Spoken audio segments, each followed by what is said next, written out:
obediencia, ¿sí?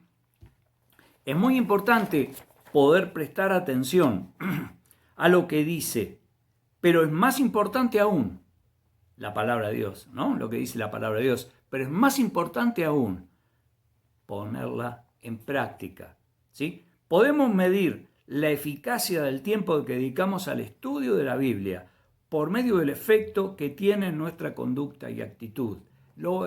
Hay un ejemplo muy claro que Santiago da más adelante, ¿sí? Y lo vamos acá en este mismo pasaje que hemos leído, ¿sí? Lo vamos a considerar. ¿Cómo medimos la eficacia de nuestro estudio de la palabra de Dios? ¿Cómo medimos el tiempo que podemos dedicar a la lectura y la consideración y a la meditación en la palabra de Dios? Bueno, viendo los cambios que hay en nosotros, ¿sí? Si esa lectura no produce un cambio en nosotros, estamos perdiendo el tiempo. Y no quiero decir que dejemos de estudiar, sino que estudiemos correctamente, que meditemos correctamente en la palabra de Dios, porque siempre la palabra de Dios, a través del Espíritu Santo, Dios nos habla a nuestro corazón y a nuestra vida y nos marca, como dice ahí, es el espejo en el cual vamos a vernos reflejados, ¿sí? Y siempre tenemos cosas para ajustar, cosas para corregir, cosas para cambiar, ¿sí? Entonces, es fundamental que analicemos qué cambio se está produciendo en mi vida por la consideración de la palabra de Dios. Como cristianos somos salvos por la gracia de Dios y su salvación nos libra del poder del pecado. ¿Sí? Romanos 6:6 nos dice que el pecado ha perdido su poder legal sobre nosotros. No tenemos ya la obligación de obedecerlo. Nuestro amo es distinto, no es el pecado, no es Satanás. Nuestro amo es Dios. ¿Sí? Por lo tanto, ¿lo escuchamos? Sí, muchas veces le damos entidad, le damos el poder que legalmente no tiene, ¿sí? Y bueno, ahí es donde tenemos que afirmarnos en la palabra de Dios, tenemos que profundizar nuestra voluntad y nuestra fortaleza en la obediencia a la palabra, ¿sí? Somos libres para obedecer a Dios y vivir de la manera que Él había planeado al principio, pero no para vivir a nuestro gusto. Y vamos a ver otro pasaje, 1 Pedro 2:16, ¿sí? Pues ustedes son libres, pero a la vez son esclavos de Dios, así que no usen su libertad como una excusa para hacer el mal. NBI dice, esto es actuar como personas libres que no se valen de su libertad para disimular la maldad, sino que viven como siervos de Dios. Reina Valera, hagan uso de su libertad, pero no la usen como pretexto para hacer lo malo, sino para servir a Dios. ¿Sí? Tenemos la mención también, el mismo concepto que tenemos allí en Gálatas 5:13. ¿Sí?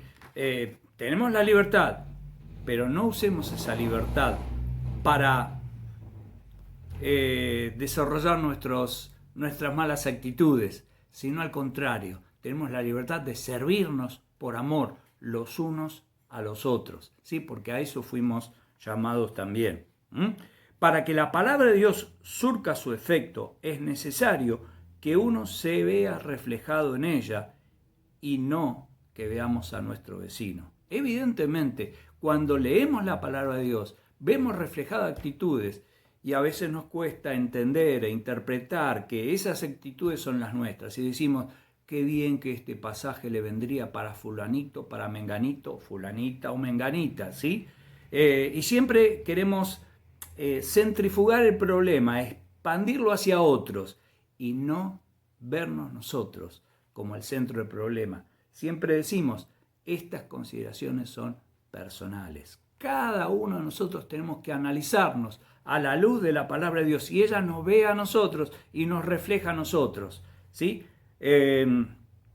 A veces podemos ver actitudes incorrectas en los hermanos y es bueno poder, con humildad, con espíritu de mansedumbre, poder rectificar esas actitudes, ¿sí? En el hermano, hacérselas ver, ¿sí? Pero no desde el punto de vista, yo te digo que vos, no.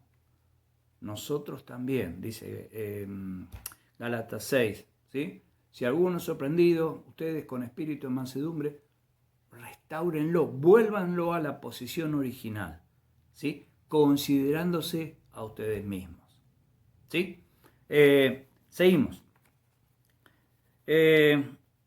Ahora bien, primera cosa que tenemos que vernos al sentirnos reflejados en el espejo de la palabra de Dios, nosotros y no nuestros vecinos, ¿sí? Y después de hacer eso, tenemos que reflexionar y decidirnos a quitar las manchas y rectificar las deformaciones que este espejo de la palabra de Dios nos haya mostrado a través de la obra del Espíritu Santo.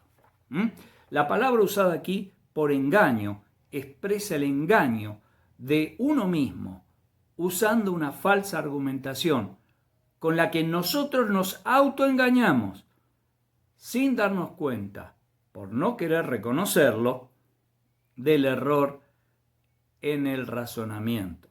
Nuestra conciencia es algo muy difícil de determinar, porque nosotros muchas veces pensamos que, bueno, está todo bien, y no es así, ¿sí? Nuestra conciencia desempeña 3 oficios. En primer lugar, la del legislador, ¿sí? Es el reflejo de la ley en nuestro interior, de la ley de Dios en nuestro interior, y nos ofrece principios de conducta. El segundo oficio que desempeña es el de testigo, ¿sí? Nos dice si hemos fallado en algo en contra de esta norma de conducta que nos refleja nuestra conciencia como legislador. Y después tenemos su acción como juez, que pronuncia su sentencia en el juicio, absolviéndonos o acusándonos, ¿sí? Tenemos numerosos ejemplos en la palabra de Dios, ¿sí? Cuando lo reprendió Samuel a Saúl, ¿sí? No, ¿qué es el balido de oveja que estoy escuchando? No, bueno, el pueblo quiso hacerte cargo. Lo mismo que cuando Natán fue a confrontar a David. Siempre mencionamos estos 2 hechos como grandes diferencias, entre otras, de estos 2 reyes, ¿sí? Y le presentó un ejemplo. David se vio reflejado y aumentó la condena. Y cuando Natán le dijo, vos sos esa persona. Y ahí David se sintió confrontado, se vio reflejado en la palabra de Dios expresada por el profeta y exclamó, contra Dios he pecado.